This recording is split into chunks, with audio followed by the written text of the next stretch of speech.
Be sure to protect your privacy and grab one of the VPNs listed below. What's going on, you guys? Today we're going to be looking at a couple different programs dependent on the type of drive you want to basically check up on. And that is to do with the health, sectors and stuff like that. You can kind of get an overview of whether your drive is bad or good. Now, some of these programs may read out that it's good. Some of them may read out that it's bad. And basically what you would need to do is either base it on the manufacturer's tool. Now, if that's relaying it's okay to you and you download one of these other programs, and I'm going to recommend one right now, which is Harddrive Sentinel. If you load that and it tells you that your drive, is dead, that you got however many days left or something like that, and to back up the data, you more than likely should listen to it, because this is pretty much one of the best softwares out there in terms of finding out stuff. There's other ones too, which I'm about to go over. So the first one, for me, I have a couple USB drives. I have my main SSD, NVMe SSD, which I have my Windows on and some programs, and then I have my D drive with all my games. As you can see here, the drive health is good. The estimated life remaining is knocked down a little bit. Now, I have Harddrive Sentinel, and as you can see, it actually says the health is knocked down. So it corresponds with what the Intel solid state drive toolbox is telling me. So you can see that your drive is good. It's going to be good for however long. Normally when a drive gets down toward 50, that's when you're going to want to start really watching what you're doing, okay? You're going to want to do backups regularly. You should be doing backups anyhow, but then you can end up having a device where it says nothing and that it's dead. I actually have 2 dead drives that I can plug in. Like, they're not dead, they're working. Mind you, they could die any minute because they have no health. It's 0. This is all red, and it will tell you sector errors and all that stuff. So I have a drive here, and as you can see, problem occurs during the spin up of the disk. 83 times this is caused by the disk itself, or huge power load, weak power supply. At the point, warranty replacement of the disk is not yet possible. If any other health drops further, it's recommended to examine the log disk regularly. And there you go.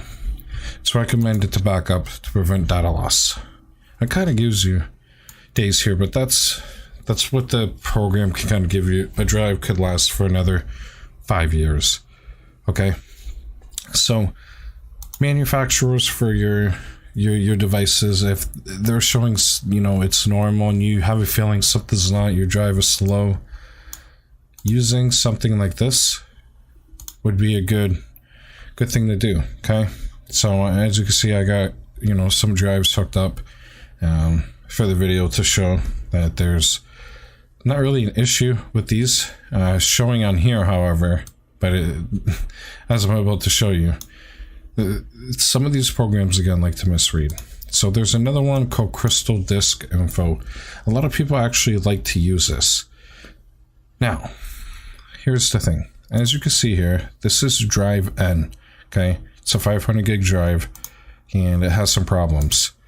But as you can see here, this is not displaying. It says it's good health. Okay, which is crazy that it's even saying that, because it's not in good health. Like, I've had this drive since maybe I was 15, so I've had it a pretty long time.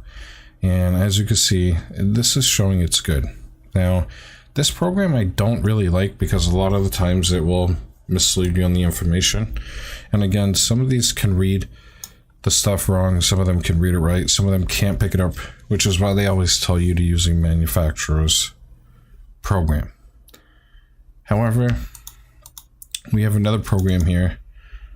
Where is it? Here we go.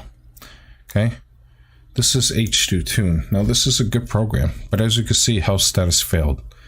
So it tells you, like that, it said the spin up, the spin. Okay, so these correspond, and then there's the airflow temperature problem. Okay, so you can see that there is issues within this drive. Okay, because 2 programs have picked this up. I could probably look up a couple more and they would report back the exact same thing. This is going to let you know that you have an issue. And again, some of these programs may not be able to pick up an NVMe and stuff like that. You're going to need to use other stuff, okay? But HD and Hard Disk Sentinel should be the ones that will tell you. And obviously you have your, your default drive here, okay? Software. So that's how you basically can tell if it's time to get a new hard drive, time to start backing up stuff. And again, if you're somebody who has a USB drive with photos on it and stuff like this, and you don't have it plugged in regularly, but you've had the drive for a long time or bought it used or anything like that, you may want to check up on the drive and see how it's doing. Sometimes these can decrease really fast, and sometimes it can take a long time for a drive to go bad. If they get knocked over when they're reading and writing and stuff like that, it can hinder the life of a hard drive and actually screw it up. Sometimes what can happen too is it may seem like a drive has failed, but it's not actually failed. If you take it out of the enclosure, sometimes it could be the connectors to the enclosure that have failed and not the actual drive. So a lot of the times you could take that drive out and plug it into a hard drive dock, and you can see if it's actually dead or not. Okay, so I hope you guys enjoyed this video. I hope this wasn't too much, but peace out and see you on the next one. Made it to the end of the video. Thank you for watching. Don't forget to like, comment, subscribe. Don't forget, on the left is a video you may like, and on the right you can check out my last video. Again, thank you for checking out the video. It means a lot. See you on my next one. Peace.